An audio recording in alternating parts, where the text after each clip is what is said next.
Ассалаумағалейкум құрметті достар, бүгін мен сіздерге шынайы оқиғалар желісімен түсірілген Зодиак атты фильмнің қысқаша ғана сюжетін айтып беретін боламын. Алдымен арнама тіркеліп, лайк басыңыздар.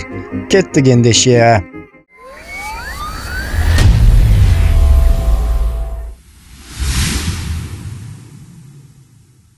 69 жыл Калифорнияның Вальеха қаласы. Тәуелсіздік күні тойланып жатқанда Майкл Мажо дейтін жігіт Дарлин атты қызбен кездеседі. Екеуі тыныштау жерге жетіп, сонда тоқтайды. Сәлден кейін бір қара көлік кеп арттарында тұрады. Қыз бірдеңе жасырғандай қобалжып отырады. Көлік сосын кетіп қалады. Дарлин, ол сенің күйеуің ба, кім ол деп сұрастырады. Қыз, ешкім, уайымдама дейді. Алысқа кеткен көлік қайта оралып оларға жақындайды. Бір адам түсіп, жігіт полиция екен ғой деп отқанда оларды атып тастайды. Өлтіруші полицияға өзі хабарласып, екі адамды атқанын, қайда екендерін айтады. Полиция жеткенде Мажо сыртта тірі отыр екен. 4 аптадан кейін Сан-Францискода Роберт баласын мектепке апарып тастап, газетте карикатурашы болып істейтін ол жұмысына келеді. Сол кезде өлтіруші оларға хат жолдайды. Өткен Рождествода 4 шілдеде Вальехада адамдарды өлтіргендерін, өлгендердің киімдері мен қалай жатқандарына дейін мағлұматтарды жазыпты. Мына жерде шифр бар, сол шифрдің шешімін тапса, менің атым шығады. Соны газеттеріңізге 1 тамызда шығармасаңыздар, әр аптаның демалысында жалғыз жолаушыларды өлтіріп, 12 адамға жеткенше тоқтамаймын деп хат соңында нысана секілді қолын қойыпты.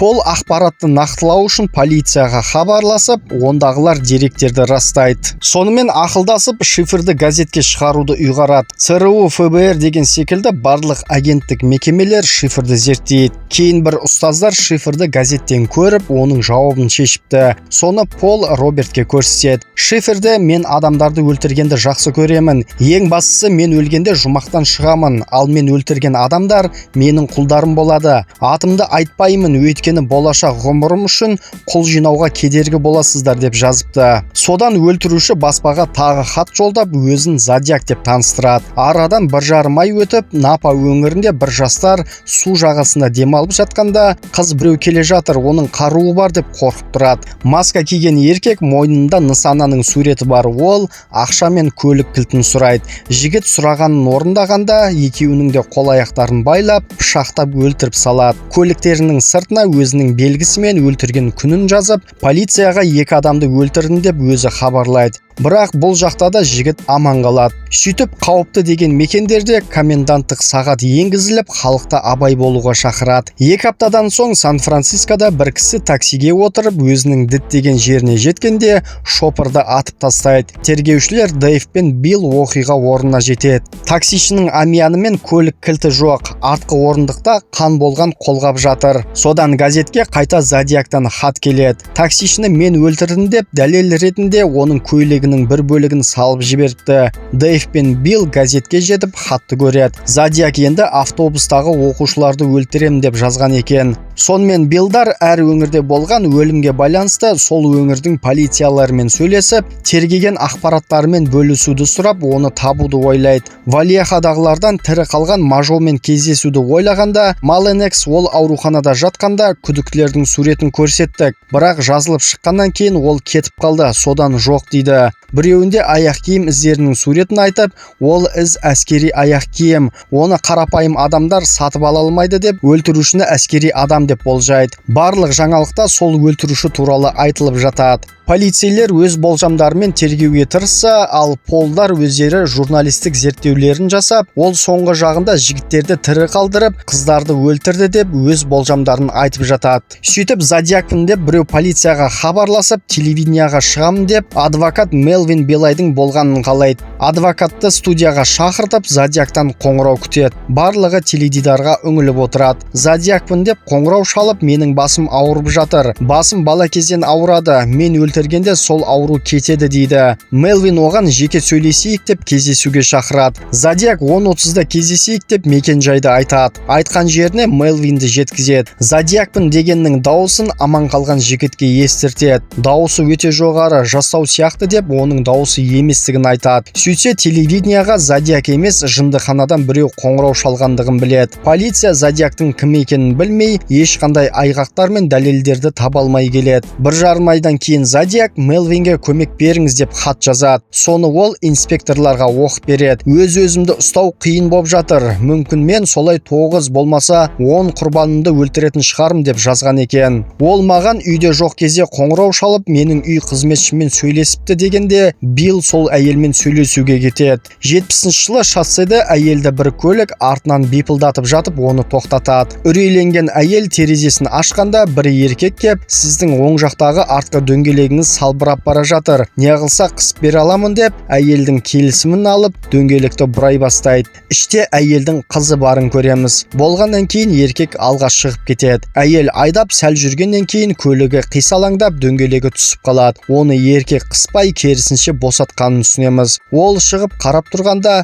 еркек артпен жүріп кеп, техника жөндеу орталығына апара алатынын айтады. Келіншек келісіп, сәбиін көтеріп көлікке отырады. Сіздің балаңыздың барын білмедім деп келе береді. Жолда жөндеу орталығынан өткенде әйел өтіп кеттік десе, ол жабылып қалған деп жүріп, мен сені өлтірерден алдын балаңды терезеден лақтырамын дейді. Содан жолда шок болған әйел шопырларды тоқтатып, мен көліктен секіріп түстім, ол мені өлтірмек болды деп ентігіп, шырылдап көмек сұрап тұрады. Ол қайтып келеді деп қорыққаннан баласын шөптер арасына тығып қойыпты. Сонымен газетте жаңалық тарап, Зодиак келесі қылмыстары мен шифрларын, хаттарын жіберіп жатады. Пол өзінің журналистік зерттеуінің нәтижесінде архивтен басылымға шыққан газет беттерін алып, Зодиактың жазған хатын салыстырады. Әйелді баласымен ұрлады, көлікті өртедім, полицейді өлтірдім деген секілді қылмыстарды жазады. Бірақ бұл ақпараттар Зодиак хат жазғанға дейін газетте жарияланыпты. Яғни Зодиак бұл қылмыстарды мойнына алып, баспасөздің назарын өзіне аударғысы кеп жатыр деп болжайды. Тіпті өзінің белгісін Зодиак дейтін сағаттан алған деп суретін көрсетеді. Ол 13 адамды өлтірдім деп айтты,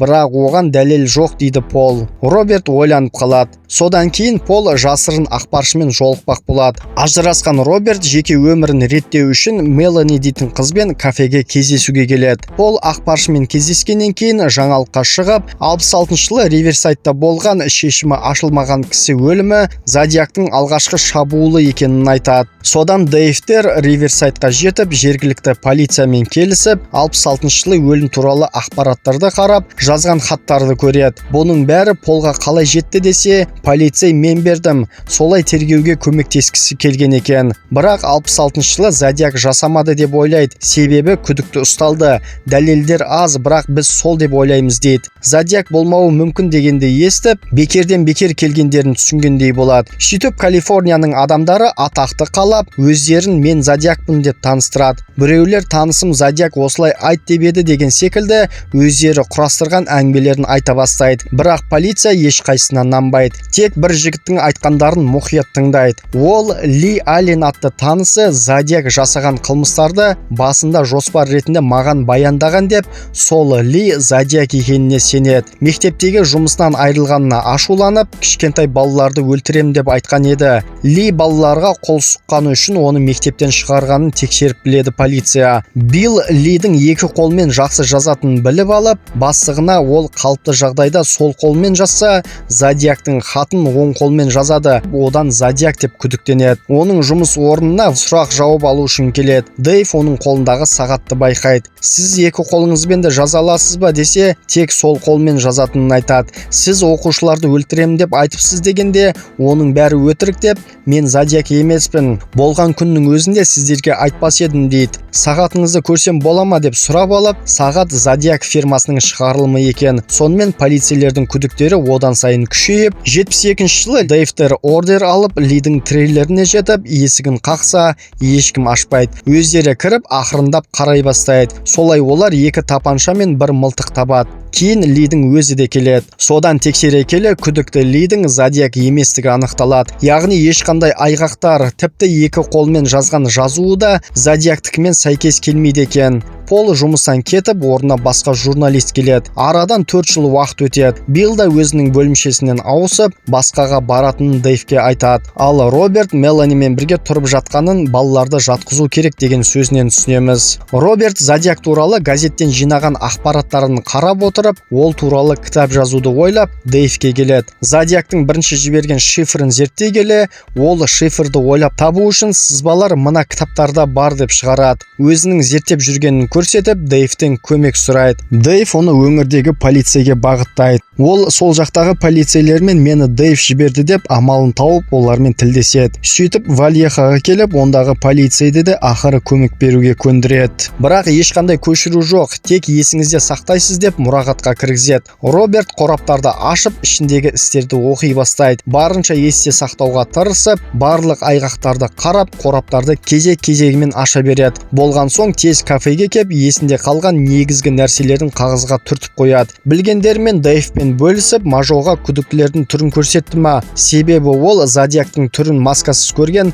жалғыз тірі қалған адам. Сонда Дэйв Мажо мен Дарлиннің ісімен Вальеха айналысады дейді. Дарлинді өлтіргенде тағы 4 қоңырау болды. Екеуі Дарлиннің үйіне соқса, біреуі балдызына, біреуін қайнатасына қоңырау шалып, тұтқаға тек демалып тұрды дейді. Яғни бұл қоңыраулар Дарлиннің өлгенін білуден алдын жасалған деп, Дарлин Зодиакты көрген, немесе Зодиак оны әдейі өлтірген деген болжамды айтады. Дэйв ол Сан-Францискода да үйге қоңырау шалған деп адвокат Мелвинге сілтейді. Мелвинді күтіп отқанда үй қызметшімен әңгіме шығып, Зодиак туралы кітап жазып жатырмын дегенде қыз, мен Зодиакпен сөйлескен едім. Мелвин мырза ол кезде бір аптаға кеткен болатын. Ол жоқ дегенде мен біреуді өлтіремін. Бүгін менің туған күнім деп айтқан. Сөйлесе келе оның туған күні шамамен 18 бен 20 желтоқсан деп болжап, Дэйвке хабарласады. Осылай Робертті әділеттегі Мелге жіберіп, Мел Зодиак қоңырау шалды делік. Бірақ 18 желтоқсанда ешкім өлмеді. Оның үстіне 12 адам мен оқушыларды өлтіремін деген, бірақ ешқандай қылмыс орын алмады. Ол өтірікші. Саусақ іздерімен жазған қолы ең басты айғақтар. Сол арқылы іздеңіз деп кеңес береді. Үйге оралғанда Роберт Зодиак туралы кітап жазып жатыр деген мақала газетке шығады. Газеттен көрген біреу Робертке қоңырау соғып, Зодиактың кім екенін айтамын. Зодиактың аты Рик Маршал деп қояды. Кейін Шервудпен сөйлесіп, тексерілген барлық күдіктілердің қолжазбаларын қарап шығып,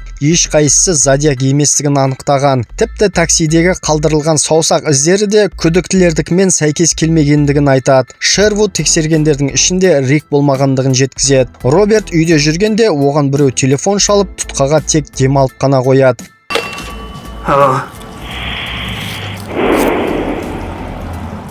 Кейін ол Зодиак Рик Маршал деп айтқан кісінің телефонын тауып, оған хабарласып, Риктің қолжазбасы керек. Оны Зодиактікімен салыстырамыз дегенде, Рик плакаттарға сурет салған, соның біреуін жіберемін дейді. Содан плакатты алып Шервудқа тексертеді. Көбісі сәйкес келіп тұр, тек К әрпі келмейді деп жалпы тағы да үлгілері керектігін айтады. 78 жылы Зодиактан тағы хат кеп, Дэйвтің есімі сонда аталыпты. Учаскеге жылдам жетіп, хатты оқып, ішкі тергеу адамдары Дэйвті тексере бастайды. Яғни хатты Дэйв өзі жазды деп күдіктеніп, одан саусақ іздерін алып, оны істеп жүрген бөлімшесінен босатыпты. Бірақ Дэйв хатты жазбағанын біледі. Күндер өтіп, Роберт Дарлиннің сіңлісі Линданы іздеп тауып, оның түрмеде екенін естиді. Осылай Роберт кітап жасамын деп өзінің журналистік тергеуіне кіргені сонша, әйелі отбасы үшін алаңдап, оған не үшін жасап жатсың, қашан бітеді деп сұрайды. Бірақ жігіт мен оның кім екенін білуім керек деп, өзінің дегенінен қайтпайтынын түсіндіреді. Шыдамаған әйелі балаларын әкетіп қапты. Роберт түрмеге Линдамен сөйлесуге кеп, Дарлиннің күйеуі болса да, оның айналасында жігіттер көп жүретін.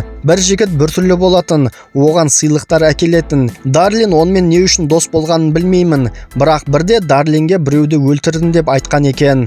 Дарлин одан қорқатын. 2 аптадан кейін оны өлтіріп кетті. Аты кім еді? Рик па десе, Линда жоқ, оның аты Ли еді деп есіне түсіреді. Роберт бірден Лиден күдіктеніп, полицейлерде ешқандай нақты дәлелдер мен айғақтар болмаған соң, Зодиактың ісіне онша мән бермейді. Себебі одан бөлек елде неше түрлі қылмыстар болып жатыр. Соларды тергеп зерттеп жүреді. Роберт үйінде отқанда тағы біреу қоңырау соғып, тұтқаға демалып тұрады. Кейін әйелі кеп, оның бұл істі доғармайтынын түсініп, оған Лидің көлік айдау құжатының көшірмесін қалдырады. Ол жерде Лидің туған күні 18 желтоқсан екенін көріп, күдігі одан сайын күшейіп, келіп түнделетіп Дэйвке келеді. Сөйтсе Ли 75 жылы тиіскені үшін қамалыпты. Шыққан соң маған хат жазы деп көрсетеді. Көмегім керек болса айт, өзімді ұстауға жол бермегенім үшін кешір деп машинкамен жазып жіберіпті. Екеуі сөйлесе келе Роберт Лидің кінәлі екеніне сенімді болады. Бірінші өлтіруі 66 жылы болды. Кейін Дарлинді өлтіріп, хат жаза бастады. Оны күдікті санап, сұрақ жауап ала бастағанша хаттарды жазып отырды. Күдікті екенін түсініп, хатты доғарды. Одан күдікті деген айып алынып тасталған соң, ол 74 жылы қайта хат жазды. Сосын хаттар тоқтады. Дэйв те түсініп, ол 75 жылы қамалып, босағанша Зодиактан хат алмадық дейді. 77 жылы түрмеден шығып, сізге хат жазады деп, оның Зодиак екенін дәлелдеуге тырысады. Полицей Дэйв оны дәлелдей алмаймын дегенде, Роберт ол шындық емес дегенді білдірмейді ғой деп өз болжамдарымен Дэйвті сендіргендей болады. Кітабыңды жаз деп кетеді. 83 жылы Роберт Вальехадан ақыры Лиді тауып дүкенге кіреді. Сізге көмек керек па деген Лиге жоқ деп оның көзіне сен ғой дегенде сәл назарын салып кері бұрылады. 91 жылы әуежайда полицей Майкл Мажоны күтеді, ал Роберттің жазған кітабы бестселлерге айналғанын көреміз. Мажо полицеймен кездесіп, кезінде оны атқан адамды тану үшін оған 5-6 күдіктінің суретін көрсетеді. Мажо ойланып қарап, ол маған атты деп Лидің фотосын нұсқайды. Фильм соңында Мажо Лиді танығаннан кейін билік өлтіру бойынша айыптауды талқылау үшін кездесуді тағайындайды. Ли бұл кездесуге дейін инфаркттен көз жұмады. 2002 жылы Зодиак жазған хатынан ДНК кодын алуға мүмкіндік болып, бірақ ол Лидің кодымен сәйкес болмай шықты. Дэйвтен хат жазың деген айып алынып тасталынды. 2004 жылы Сан-Франциско полициясы Зодиактың ісін тергеуді доғарса, ал басқа қалаларда жалғасып жатыр деген секілді ақпараттар жазылады. Яғни Зодиактың кім екенін таппай нақты дәлелдей алмапты. Егер кино ұнаған болса, лайк басып арнама тіркеле кетіңіз. Келесі кездескенше.